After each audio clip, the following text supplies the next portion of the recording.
Les Léopards de la République démocratique du Congo jouent un match très important ce mardi tard dans la soirée contre les Mourabitounes de la Mauritanie. Un match qui va en tout cas confirmer la renaissance des fauves congolais après la dernière victoire des 3-1 à Lubumbashi au stade Tout-Puissant Mazembe. Pour en parler, nous allons recevoir un membre de la structure Allez-y les Léopards Grand Lac rénové. Dans cette compétition, doit nous servir comme des matchs amicaux pour préparer une équipe capable d'aller chercher une place à la Coupe du Monde 2026.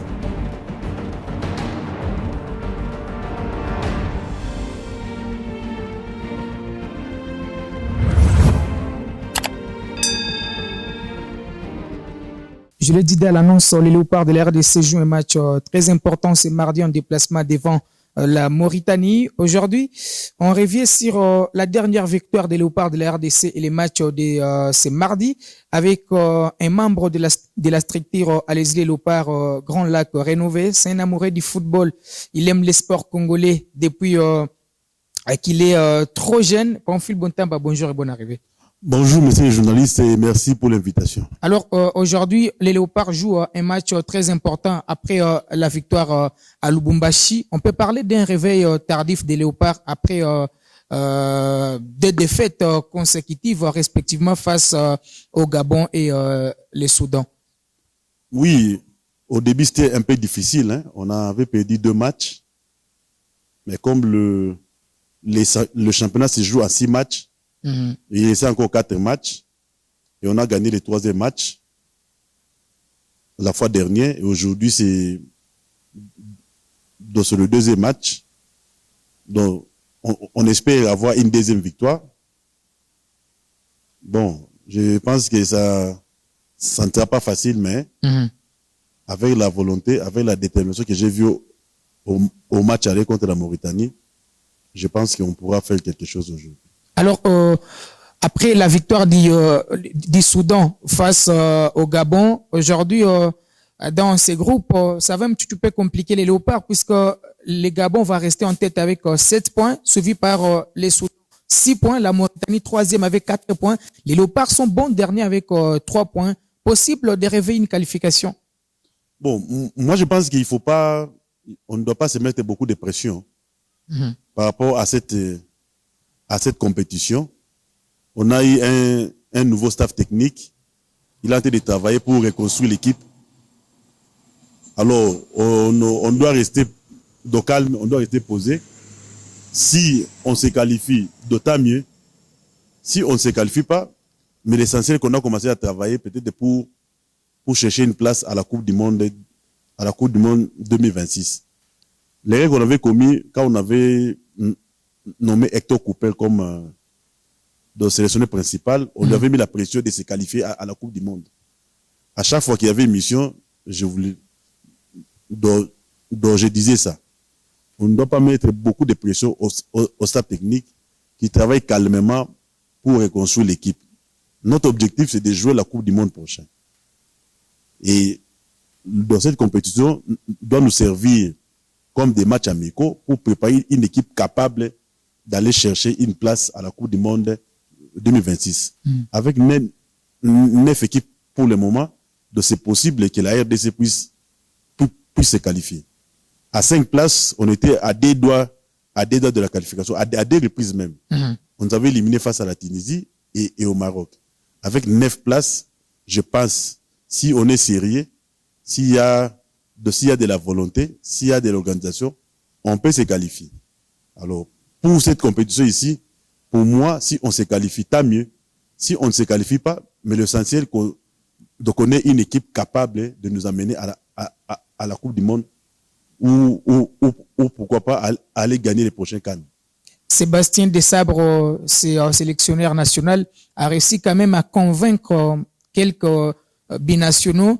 Il a réussi aussi à permettre d'autres joueurs de revenir en sélection nationale comme Cédric Bakambu. Ce technicien, est-ce qu'un très beau profil à la tête de cette sélection nationale? Bon, nous sommes au début. Il a joué son premier match. De ce qu'il a déjà fait, c'est déjà quelque chose. Le fait de convaincre de certains nouveaux joueurs de venir et les anciens de revenir à l'équipe, Donc c'est déjà une très très bonne chose. Mais on doit laisser le temps. Il faut laisser le temps au temps pour voir ce que ça va donner. Bon, on a vu le premier match, on va encore voir le deuxième match aujourd'hui et voir s'il sera à mesure de nous bâtir cette équipe. Il faut bâtir une équipe. Donc souvent, nous, on cherche seulement des qualifications alors qu'on n'est pas préparé pour aller jouer de telles compétitions. Il faut avoir une équipe.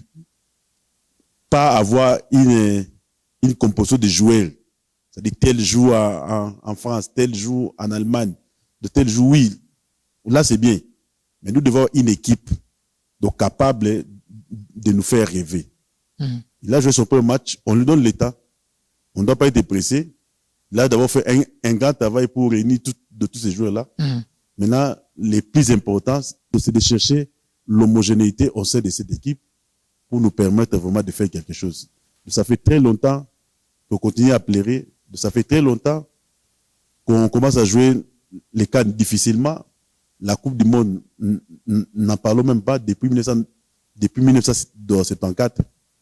Et comme on a nommé un nouveau ministre des Sports, quelqu'un qui maîtrise bien de ce secteur-là, avec un peu de bonne volonté, on peut faire mieux.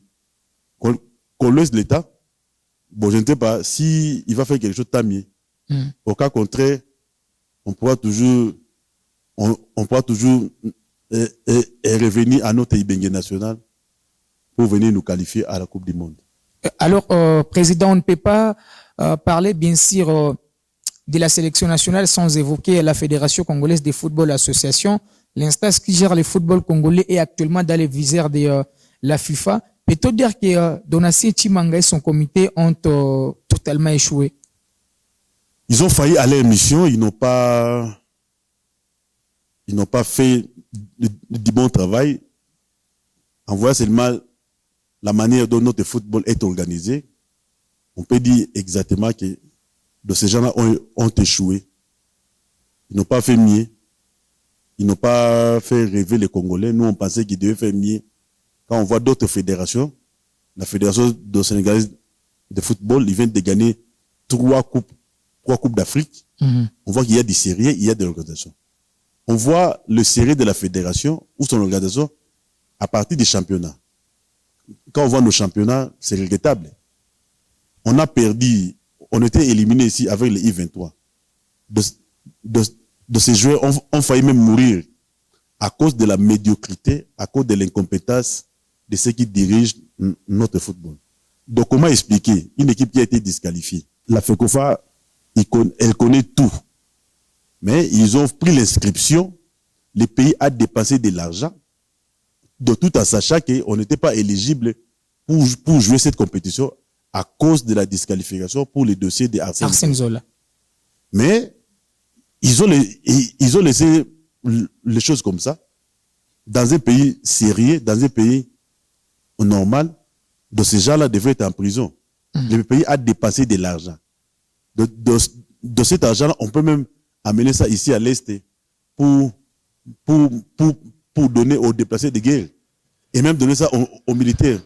On a dépassé ça bêtement parce qu'il y a des gens, je ne sais pas moi, qui ne sont pas à leur place.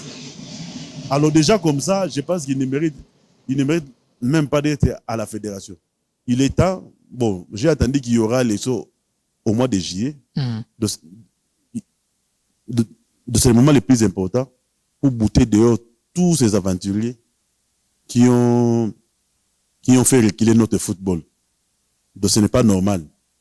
Et ces joueurs-là qui ont failli même mourir avec le crash de l'avion El Kassai. Alors on devait perdre de tous ces joueurs-là et les entraîner comme ça parce qu'il y a des gens qui ne savent pas leur travail. De c'est anormal. Il est temps que ces gens-là puissent quitter notre fédération. Comme il y a déjà un nouveau ministre, parce qu'on avait décrié cette histoire-là du ministre des Sports. Alors, comme il y a un nouveau ministre, quelqu'un qui connaît bien le milieu, je pense qu'il est temps aussi de changer les gens au niveau de la fédération pour donner une autre image de notre football et pourquoi pas de notre sport.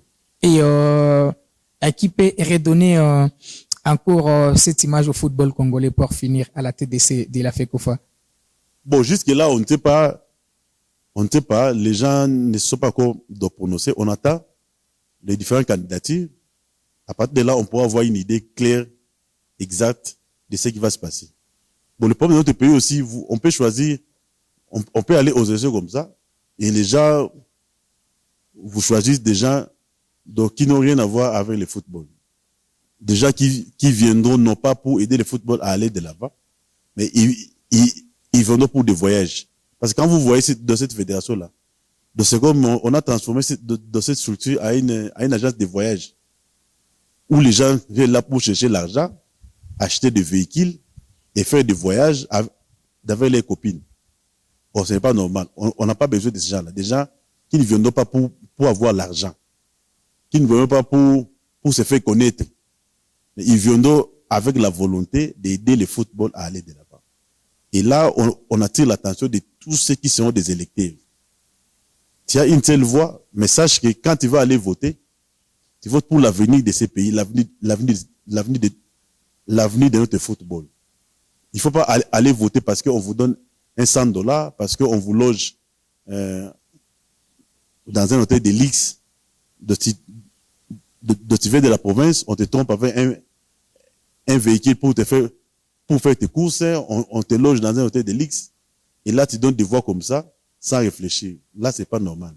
Il faut voter avec conscience, en sachant qu'en votant telle ou telle personne, j'aide mon pays, j'aide le football de mon pays à aller de l'avant. Ils doivent être conscienciés au moment opportun. Et là aussi, on va attirer l'attention de vous, les journalistes. Donc, vous devez faire votre travail en dénonçant toute personne que vous savez qu'il n'a pas sa place pour être à la fédération. Il faut les dénoncer. Il faut les dénoncer, il faut les décourager. On veut déjà compétents. Et moi, si ça ne dépendait que de moi, je préfère que ce soit un ancien joueur de professionnel. Il a joué en Europe, il ne viendra pas pour se faire connaître, il viendra pour aider le football congolais à aller de l'avant. Allez, merci beaucoup. C'était un plaisir de parler de la sélection nationale de la RDC. Nous espérons que prochainement, nous serons avec vous pour parler de votre club, l'ASV Club. Merci beaucoup. On sera toujours disponible quand vous allez revenir pour parler de VEC Club, parce que bientôt là, je pense, on pourra donner le calendrier de notre championnat pour voir si on pourra même terminer la phase aller. Et nous sommes bien positionnés de ce côté-là. On attend la reprise du championnat pour voir encore notre équipe jouer sur les pelouses du Stade des Martyrs ou sur l'ensemble du pays.